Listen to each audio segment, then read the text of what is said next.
Using a tablet instead of a computer. Does that actually work? Hey guys, welcome back to Money is Blind podcast. I'm your host Prasoon, and in this episode, I'll be talking about a new way of computing. So most of us, blind or visually impaired, we use a computer. I use a computer, and I have two computers, and I use it for most of the digital work, the entrepreneurial work that I do, for typing, voice recording, sending emails, listening to videos, browsing, and all sorts of things. I met a couple of friends who have been using their tablet as their computer instead of a regular laptop or a desktop.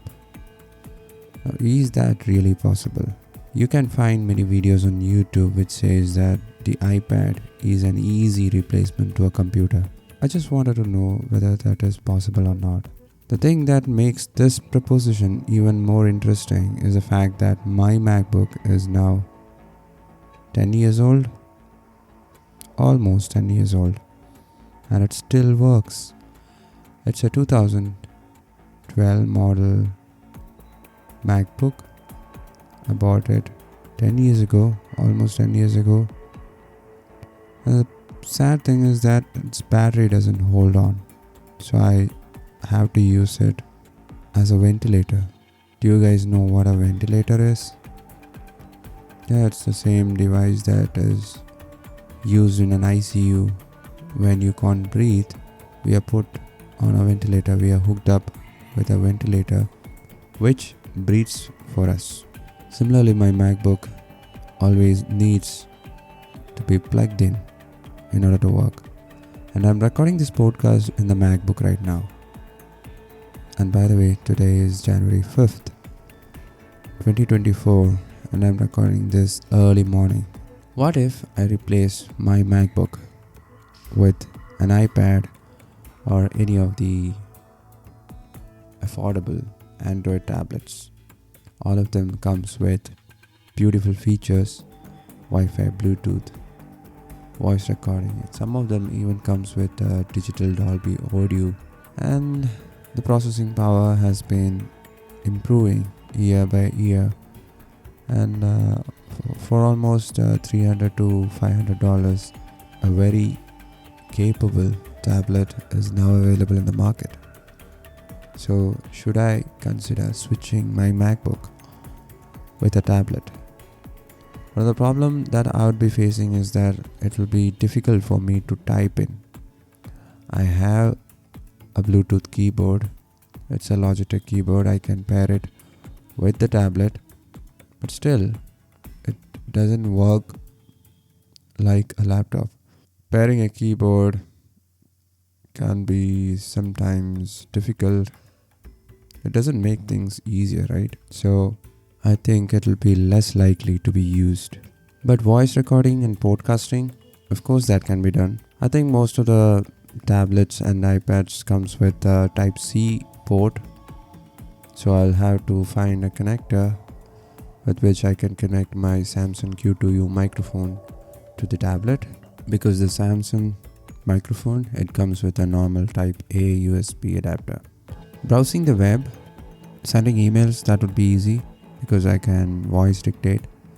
And if I go for an Android tablet, voice dictation would be much more better because the Google Assistant is far more capable than Siri in picking up our voice dictated phrases and even inserting punctuations. It works better because I think they're using generative AI in a better way compared to Siri. I don't edit photos or videos in my MacBook, and so I can rule that out.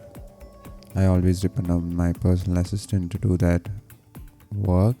Reading books with Audible or Kindle, that would be easier, and that would be a better experience compared to what I'm doing right now. I always have to carry my iPhone in order to listen to books using Audible, but this tablet can make it easier. And the problem, I'll have to keep charging the tablet just like a laptop And I will also have to keep carrying the Bluetooth keyboard always with me, because whenever I want to type in, whenever I want to write a script, I'll have to connect it with the Bluetooth keyboard. I can't always voice dictate, and that doesn't work. But there are persons who are using a tablet as a computer. A couple of friends of mine are doing it. Some of the channels that I follow on YouTube, they are recommending it. But is it good for us blind and visually impaired entrepreneurs? Well, in order to make that decision, you need to first consider your budget. Then you should really ask yourself whether a tablet is a need or a want. If you guys don't have a laptop or a computer, definitely you can try with a tablet. But if you have a working computer, a laptop, a MacBook or a Windows PC, I suggest you to stick with the computer. Or it will be, if you guys remember the episode on which I talked about making a decision, draw a table, write the pros and cons, the advantages and the problems of making that decision, and then compare it. One of the advantages that I can think about is that voiceover in iPad works better when compared to MacBooks. And when it comes to Android tablets, I think TalkBack works better compared to Windows built-in narrator. So accessibility wise, going with a tablet would be easier, simpler, and a wise decision. But accessibility is not everything. You also have to consider productivity. So if you think you can be productive, more productive than what you are right now with the help of a tablet, you can always go for it.